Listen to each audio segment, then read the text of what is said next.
It's hard to remember a betrayal at this scale. And yes, we have been here before, by the way. We've been in conflicts with Russia for a long time. The United States traded with the Russians through the height of the Cold War, when the Soviet Union and the United States had nuclear weapons pointed right at each other, and we worried one might go off. We traded with Joseph Stalin in the middle of his terror, at the very moment he was murdering 4 million, yes, Ukrainians. That happened. And then we armed Stalin. We armed the Soviet army as he was killing Ukrainians. And the New York Times endorsed all of it. But now, because Putin invaded Ukraine, effectively encouraged by the Biden administration to do that, which is true, because that happened, we are going to send billions of dollars to the Saudi theocracy, and then to the Iranians, and then to Nicolas Maduro in Venezuela. And at the same time, we're going to embrace green energy, which means giving the government of China complete control over our power grid here in America. That's our plan. Are you confused by it? Don't be. It's a moral victory. Let us know when you get tired of winning. Joe Biden announced today a new front in his ongoing war against America's middle class. Biden didn't frame it that way, of course. Democrats rarely say what they mean. They tell you it's about something else. In this case, Biden told us it was about Vladimir Putin.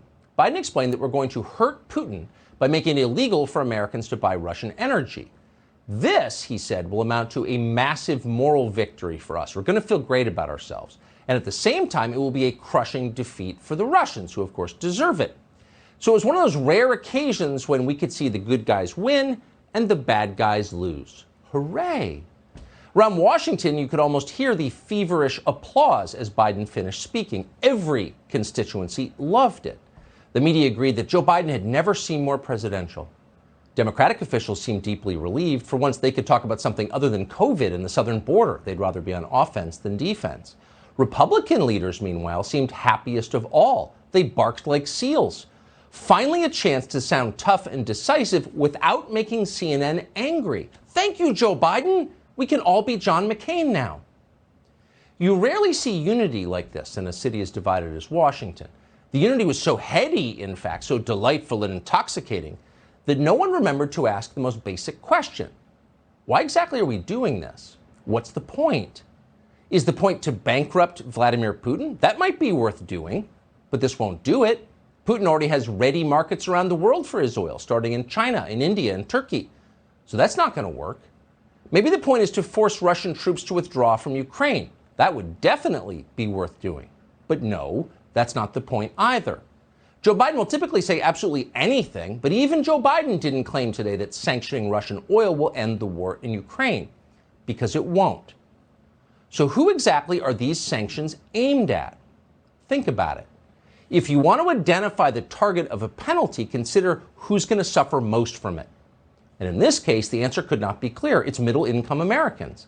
They're the ones who were crushed for 2 years under COVID restrictions. They're the ones who are about to be pummeled by shutting down more energy sources. Notice a theme here? The people in charge hate the middle class above all. So it's not Vladimir Putin who's getting punished. It's American citizens. It's you. That's not speculation. Gas prices are already the highest they have ever been in history, and they're about to get even higher, potentially much, much higher. So will the price of natural gas and the price of electricity and food and everything else you buy that has to be transported more than 100 yards from where it was made, which is to say, every single thing in your life. This is not good news for you, no matter what Washington is currently claiming. You are about to get a lot poorer, that's guaranteed. You'll notice as you watch this clip that that is the one thing that somehow Joe Biden forgot to mention today. Today, I'm announcing the United States is targeting the main artery of Russia's economy. We're banning all imports of Russian oil and gas and energy. That means Russian oil will no longer be acceptable at U.S. ports, and the American people will deal another powerful blow to Putin's war machine. It's simply not true that my administration or policies are holding back domestic energy production. That's simply not true. So lying by omission is pretty simple. You just don't mention the truth. You heard Biden do that just there. But it takes something else very different, whether it's chutzpah or delusion or senility or whatever else explains Joe Biden's behavior. It takes something like that to tell a lie like the one you just heard at the end of Biden's statement. Quote, "It's simply not true that my administration or policies are holding back domestic energy production." Oh, but it simply is true. It's demonstrably true, and everyone knows it. On his first day in office, Biden single-handedly killed the Keystone XL pipeline. Then, just days before Russia invaded Ukraine, weirdly, Biden's administration shut down all new energy leases and permits on federal land. That happened. Vladimir Putin did not do that. Joe Biden did it. Watch Biden's publicists try to explain that actually preventing domestic energy production, which they have done, is very different from holding back domestic energy production. Here she is. Let me give you the facts here, and I know that can be inconvenient, but I think they're important in this moment.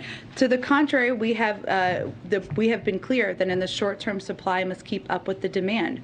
We are, and here and around the world, will we make the shift to a secure, clean energy future. We are one of the largest producers with a strong domestic oil and gas industry. We have actually produced more oil. It is at record numbers, and we will continue to produce more oil. There are 9,000 approved drilling permits that are not being used. So the suggestion that we are not allowing companies to drill is inaccurate. The suggestion that that is what is hindering or preventing gas prices to come down is inaccurate. Let me give you the facts here. Now, when they say that, you know the lies are coming, and indeed in this case, they arrived promptly. Because oil companies have not used all the permits they've received, Jen Psaki told us, that means this is their fault. They're not trying hard enough to produce energy. They could, but they don't want to. But wait a second, Jen Psaki. What if there's no oil or gas underneath the permitted land? In that case, energy producers would want permits for land where the energy is. Turns out they don't want dry wells. They want wells that flow. But they're not getting them, thanks to the Green New Deal lobby that completely controls this administration. They can't get those permits. And that's what's happening here. And if you doubt it, ask anyone who works in the energy business. Jen Psaki just lied to you. They are all lying to you. You probably guessed that already, but you can't say it. Because if you wonder what these policies may be doing to your country or to your family, you are selfish and disloyal. In fact, you're unpatriotic, because real patriotism is caring about Ukraine first.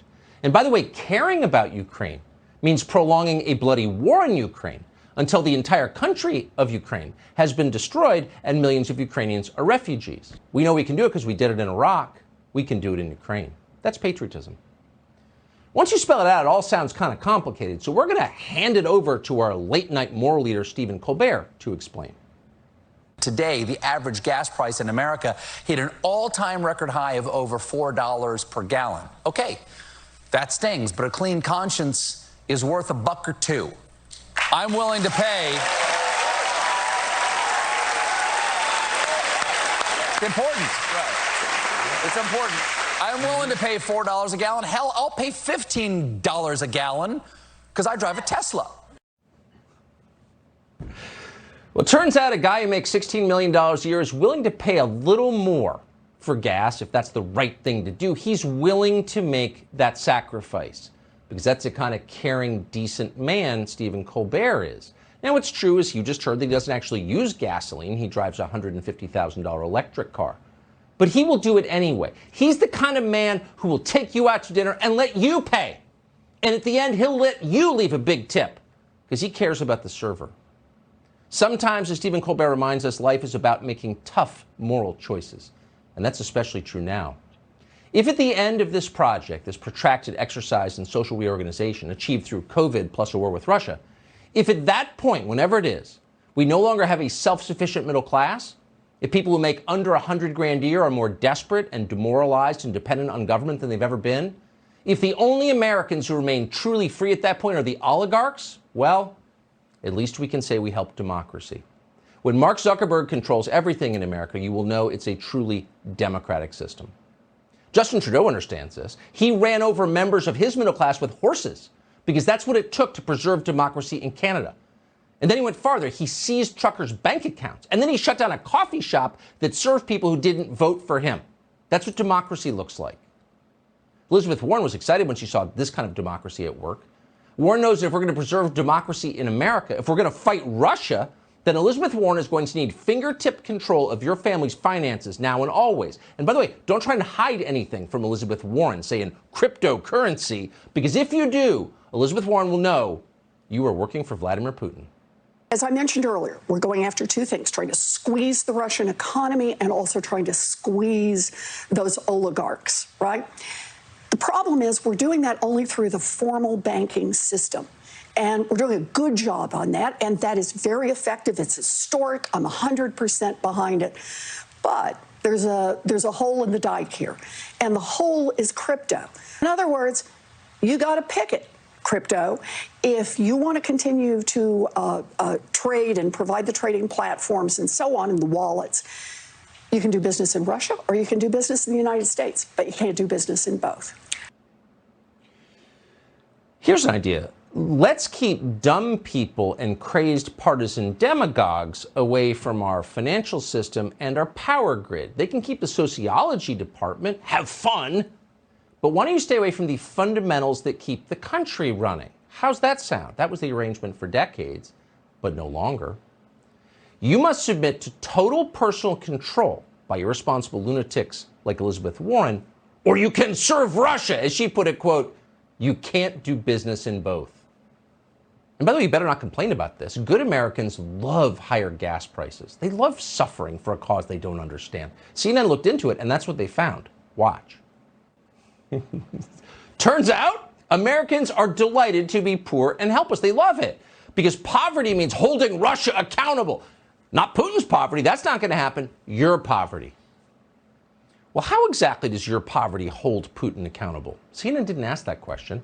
But the polling company Rasmussen did ask, that's what they do, they asked this question, quote, if a wider war breaks out in Europe, should the U.S. military be involved? Pretty simple question. The answer was not simple, though. The answer varied by income. This may not surprise you.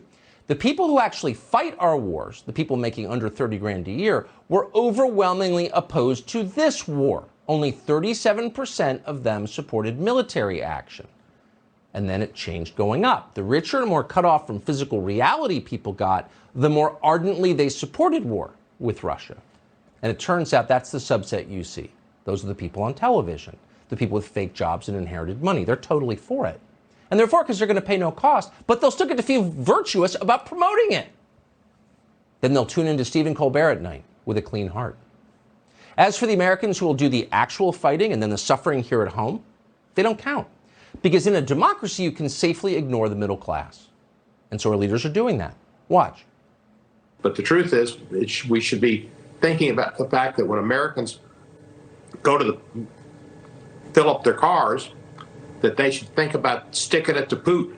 When they put that gas handle and the gas in your gas tank, it's going to cost a little more, and part of it's going to be because of Russia. And just stick it to Putin. Now, here in America, we got to be ready for the fact that will drive up oil prices, that will drive up gas prices. And if we are really standing with Ukraine, we have to be prepared to absorb that. Ban all Russian imports into the United States in terms of oil and gas. 4% of our oil supply comes from Russia. We can easily make that up. So what we haven't done yet is go after the oil and gas sector in Russia. That's the Achilles heel to Putin's war machine. They don't care about you at all. They have complete contempt for you and your interests. Notice they don't even bother to apologize to you for what they're about to do to you and your family, which will change your life. We're not overstating it. Now, who are they? The first two men you saw in that montage were Democrats. The third was Lindsey Graham. We'll let you decide what he is, apart from utterly loathsome, obviously. But we have to tell you that virtually every elected Republican in Washington, D.C. is fully on board with this, which is another way of saying they are totally committed to screwing their own supposed constituency, which would be America's shrinking, desperate middle class. Those are the people who vote Republican. And this is what they get in return. No apology. Shafted.